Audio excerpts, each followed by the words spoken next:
বাংলাদেশে আওয়ামী লীগের কার্যক্রম এবং নিবন্ধন স্থগিতের একদিন পরই যুক্তরাষ্ট্রের নাগরিকত্ব নিলেন ছাত্র জনতার গণ অভ্যুত্থানে দেশ ছেড়ে পালানো পতিত স্বৈরাচার শেখ হাসিনার পুত্র সজীব ওয়াজেদ জয়। কাকতালীয়ভাবে বাংলাদেশে গুম, খুন, গণহত্যার সুনির্দিষ্ট অভিযোগে অভিযুক্ত আওয়ামী লীগের কার্যক্রম নিষিদ্ধ এবং নিবন্ধন স্থগিত হওয়ার পরদিনই তার বাংলাদেশে নাগরিকত্ব ত্যাগের ঘটনা ঘটল। কেউ কেউ এই বিষয়টিকে ঐশী ইঙ্গিত বলেও মন্তব্য করেছেন। সজীব ওয়াজেদ জয় কিছুদিন আগে তার ভেরিফাইড ফেসবুক পেজে গর্ব করে দাবি করে বলেছিলেন, সবার অবগতির জন্য জানিয়ে রাখি, আমার কোনো বিদেশি পাসপোর্ট নেই।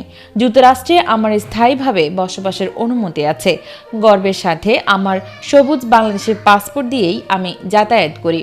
হাসিনা এবং তার পরিবারের সদস্যরা যেমন পরিস্থিতি বুঝেই দেশ ছেড়ে পালিয়েছিল, তেমনি জয় ও আওয়ামী লীগের ভবিষ্যৎ অবস্থা বুঝেই স্থায়ী বসবাসের অনুমতিকে নাগরিকত্বে পরিবর্তন করলেন।